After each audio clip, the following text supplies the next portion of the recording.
Making new friends as grown-ups? To me, it sounds a bit daunting. Unlike the ease of childhood friendships, making connections in adulthood often requires effort and intention. But the bright side is, you have got the freedom to choose friends who vibe with your life now.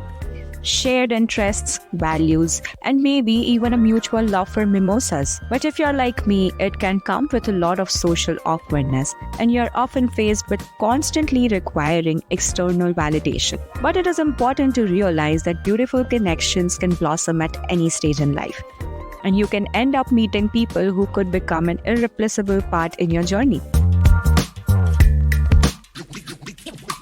Welcome to All Things Millennial. I'm your host Sujal, and every week we will be chatting with fellow millennials, and together we will dive headfirst into the stuff that really matters to the most of us. Today's episode is about friendships, adult friendships, and making connections when your life is occupied with work, family, responsibilities, and everything in between. So in the last episode, I mentioned how I met my ride or die friends in my hometown. Today's guest is one of those friends. We met when we were in 11th grade. Our paths crossed during a school function, and we have been tight ever since. I admire how she keeps evolving into this amazing human being, and that too with a smile. She's a lawyer by profession, but for me, she's my in-house troubleshooter. I always run to her to get a perspective on things that are too complex for my little brain to process. When we were younger, I often used to tell her that she is the most likable person I've ever met, and she makes friends so easily.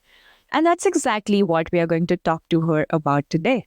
So join me in welcoming Soumyaa Verma. Hi Soumyaa, thank you so much for joining us today. When I was giving you a quick introduction, I mentioned how I always used to tell you that you are such a likable person. You make friends easily and you retain friends, which is even more important. So tell us, what approach do you usually take when you meet new people? Hi, Sujal. Thank you so much for having me on your podcast. It's an amazing topic that we're discussing today. Very, very close to my heart because I've not always been a people's person, not always been easy to talk to or easily talked to other people. So it's a very interesting topic that we have. To answer your question, I'm glad that you thought I was always likable and approachable. Thank you so much. I think it had more to do with you than to do with me. If I can go back to my childhood here, I won't narrate a story, but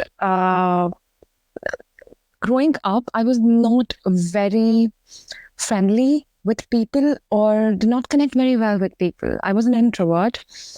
And of course, I had so-called friends at school, but those were not really my chosen friends. This is going back to, when we're children, primary school.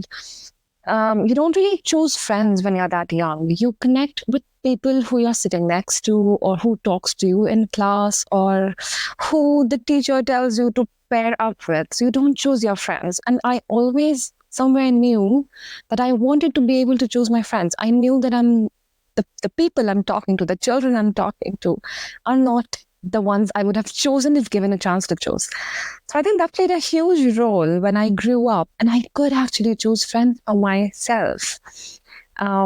Because I had a very clear understanding of what I wanted in a friendship, as you expect in a relationship. So when you get into a relationship, for example, you know what you want, or you know what you're looking in the other person. Not the first time, not the second time, but at least the third, fourth, 10th time, you're quite aware of what you want in a relationship. I think the same applies for friendship, for me at least as well. I know what I want in a friendship if I'm getting into one. We all have a lot of acquaintances, but there are fewer people who we choose to call friends and remain friends with.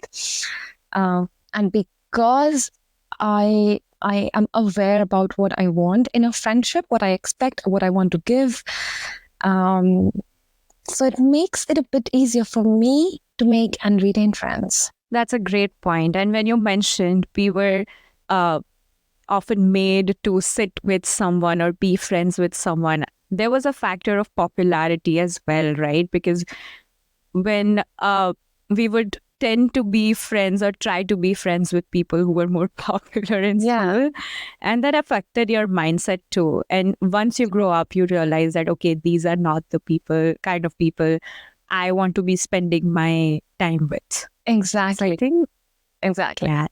Unpopular opinion, I never wanted to be friends with the cool kids in school. It felt imposter syndrome, I think.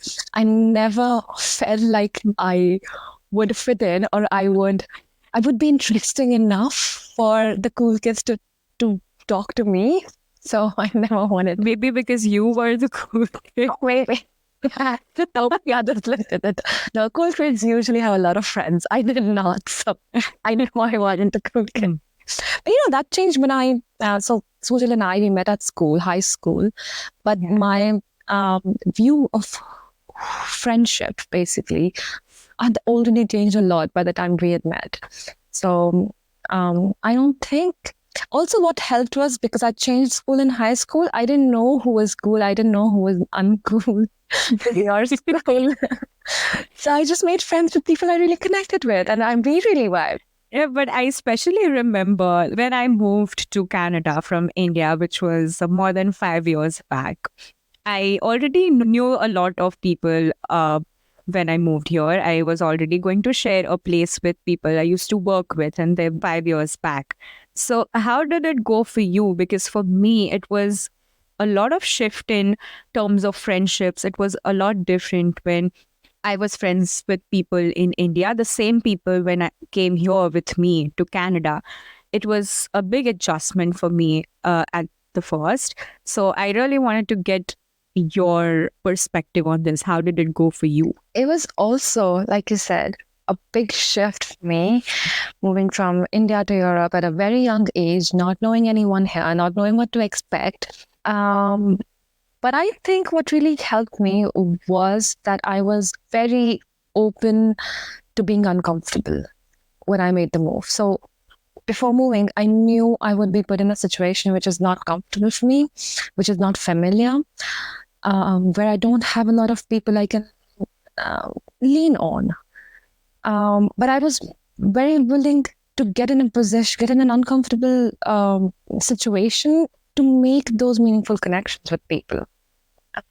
I think I was also, not to be very cliched here, but I think I was very inspired by reading a lot of books.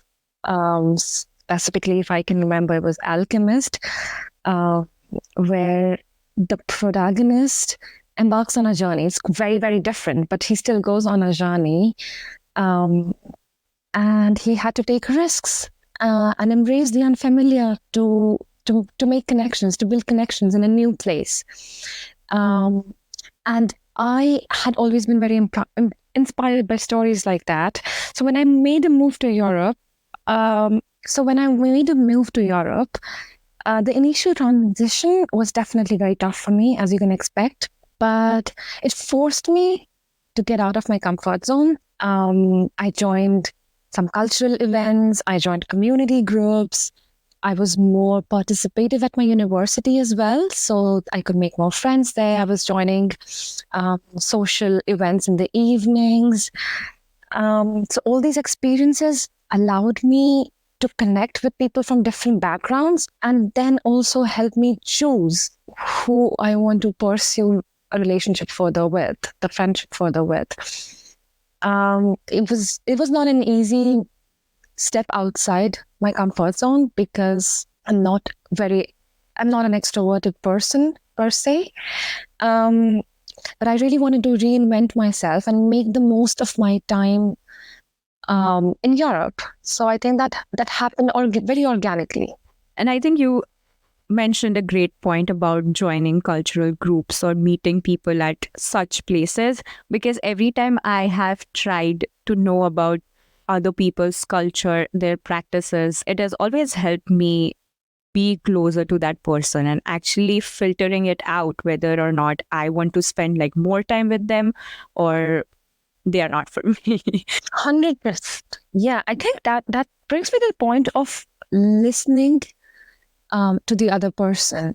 So when you talk about learning the other person's cultural history or their background or where they're from. That means it includes a lot of listening, and you can only form meaningful connections when you're being a good listener at the moment. And I believe I'm a very good listener because I don't like talking about myself or about anything. So I ask questions, and I'm genuinely interested about the other person. There are so many people in this world, so few people you get to meet with, but so many different backgrounds you get to see in the short span of time that you're alive on Earth. And my move to Europe made me meet more people who I would otherwise have never met before. So that really opened my eyes to a vast variety of cultures and backgrounds and ethnicities and different people that coexist all together. And that genuinely made me interested in people. So I think I've also formed good connections over there by genuinely listening to what the other person had to say and offering support when needed, sharing a good laugh. So just sharing experiences together and moments together, high or low, because many of us were away from home. That also helped to form really meaningful bonds. No, I absolutely agree about listening skills. Like, I did not have any, but over a period of time, I developed such a good listening skill. I'm genuinely interested. I think that's why we're friends. I know. I mean, I love to talk about myself. And I love to hear about yourself. It goes back 10 years. I love to hear about your stories, and you love to narrate your stories. So that's a thing, right? So when you're meeting new people, especially at this age, they want to be heard, you want to hear them, and you also want to be heard, and they would probably want to hear you. So I think that would make for an amazing friendship when both of those feelings are mutual. Exactly. Yeah. So you just need to find the right people you vibe with, who you can actually connect with. Get out of your comfort zone to find those kind of people and retain them. Especially at this age, most of us are juggling so many things: jobs, family, relationships, and so many different things. So keeping in mind everything else that goes on in our daily lives, how do you draw boundaries when it comes to friendships? When you constantly cancel plans, you might come across as someone who is not interested, but then you still want to be friends with that person, but you still have to find the time to be involved in their plans. So they often get linked about the one of where the monkey has come slow, maybe. but it, The man, it's a little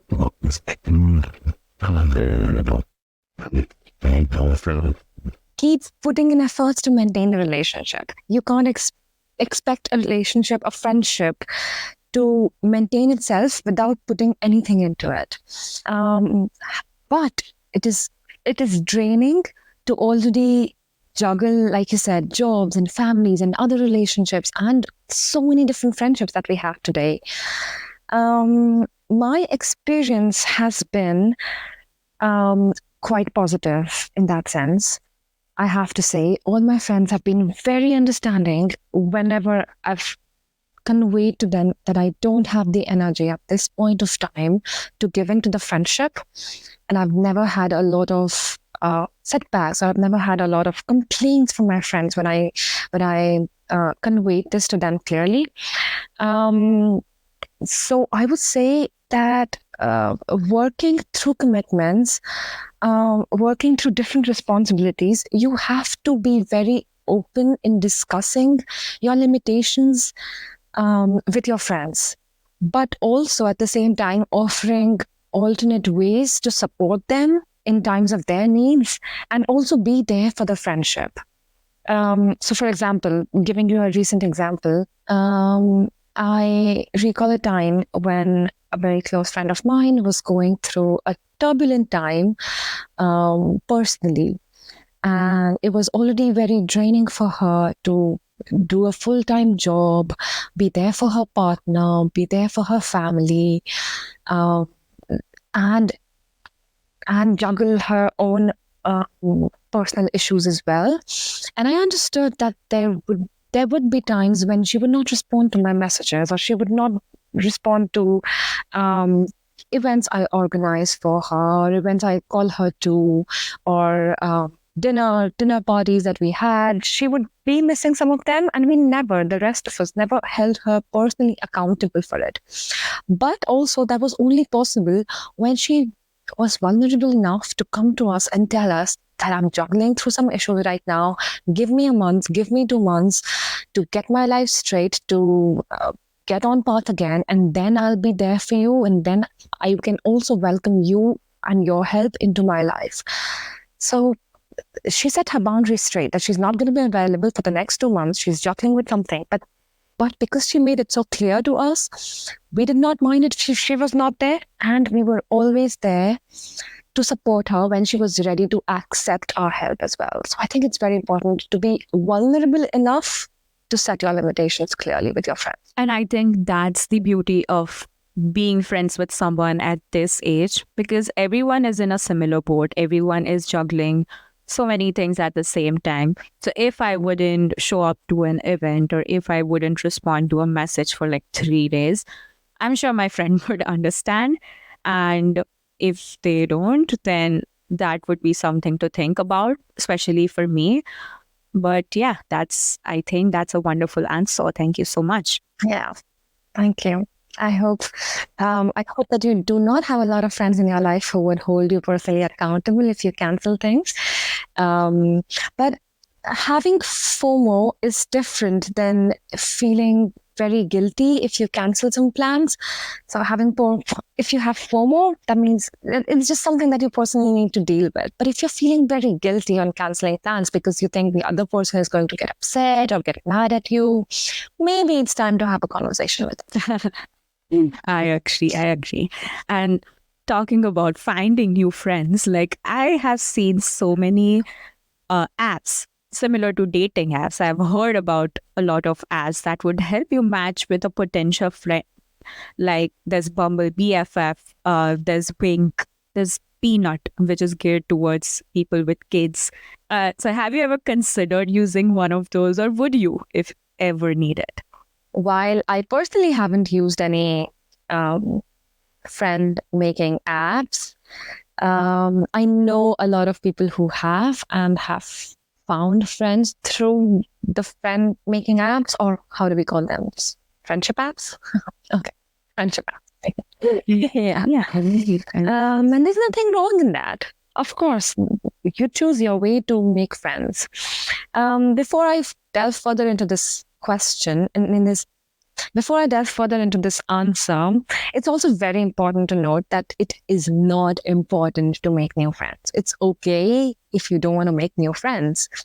But in case you want to make friends at this age, then yeah, sure.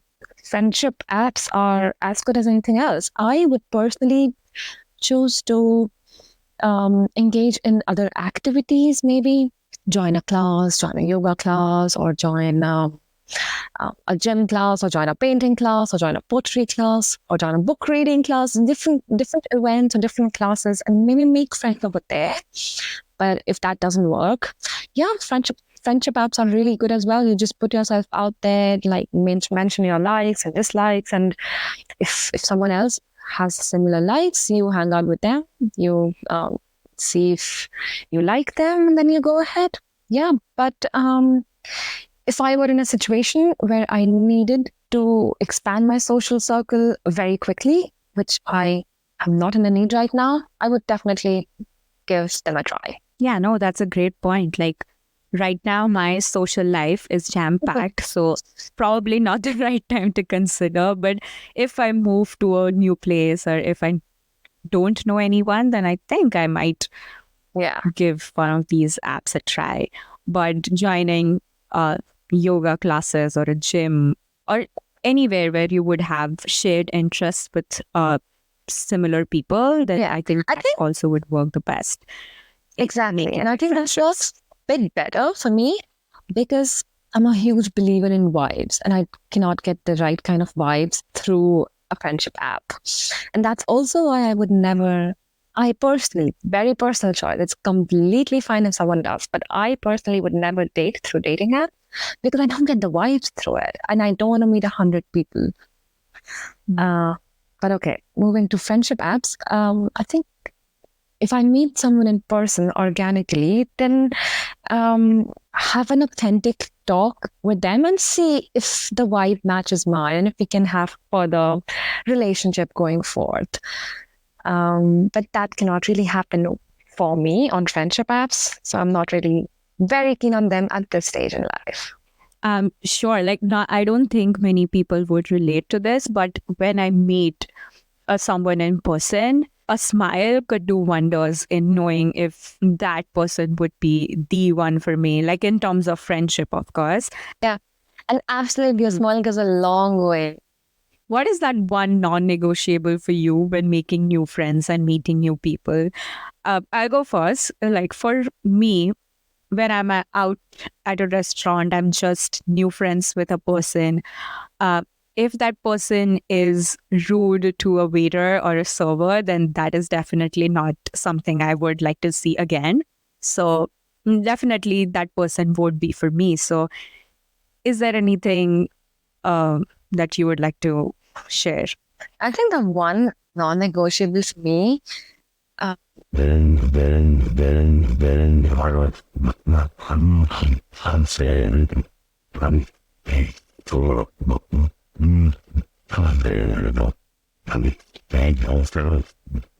like if they're my colleagues who I meet, there are a lot of other acquaintances who I talk to, who I meet, who I just share memes with on social media, but I'm not 100% myself with all of them. So if I really wanted to make long-lasting, meaningful friendships, the one thing I would really look for is authenticity. And then, of course, they have to be people with good character. They have to have their own values and ethics, and some similarities with me.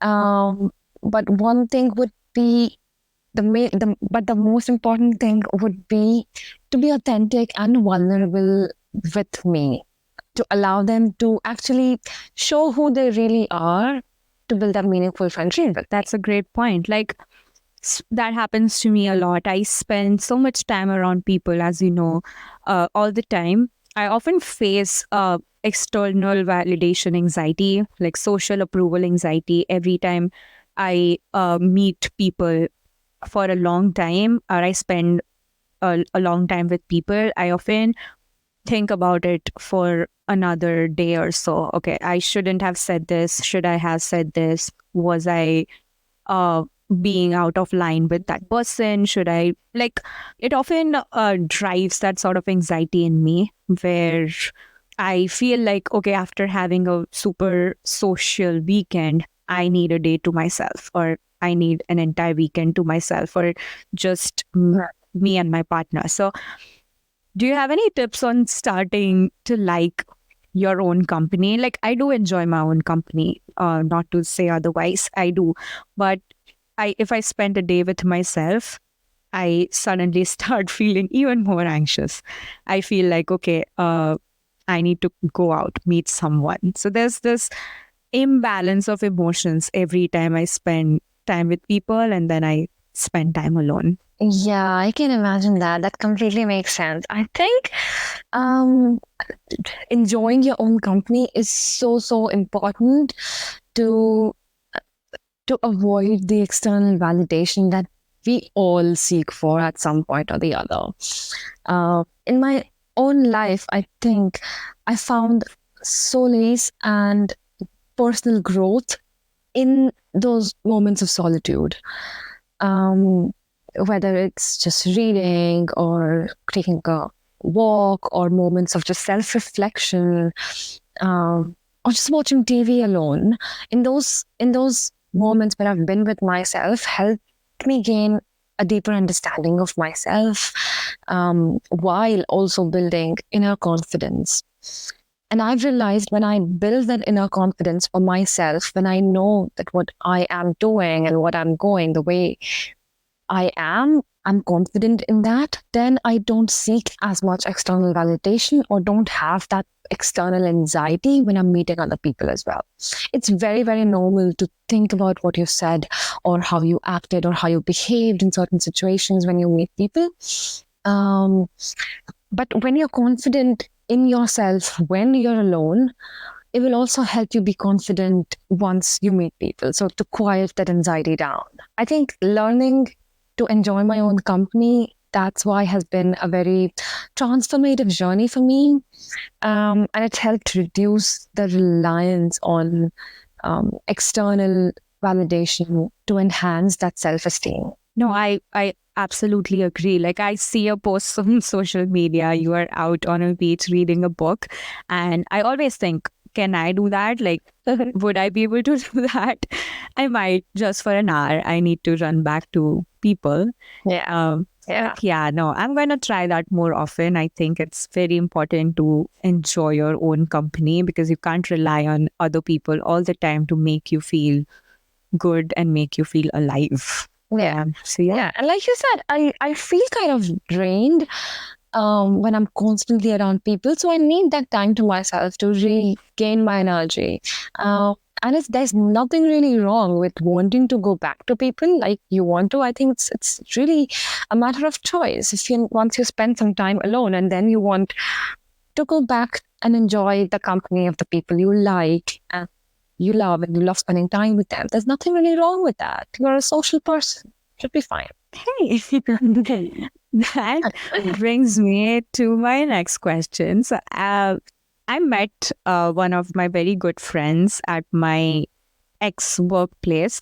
Yeah. I know it's not an unexpected place to meet someone. Yeah. Like it's said that you become friends with people who you share your misery with. Yeah. So, yeah, but is there any unexpected place where you met someone and now you're just great friends with them? Wow. You usually wouldn't find me at unexpected places. So, but that's the most unusual place where I've met someone, unusual for me, was online. I was looking for houses online when I was in Europe because I wanted to make a move and I was looking for places. And then I found this girl who was also looking for places. And we thought of finding a place together. And that's how we met each other. Of course, we didn't end up finding a place together because she found someone else and I found someone else. But we did meet once and then twice and then again. And I really connected with her on a good level. So this was not a friendship app. This was not a cultural event. This was just a room finding page on Facebook where we met. And we became really good friends. And she was actually one of my first friends in the city where I moved to after moving abroad from India.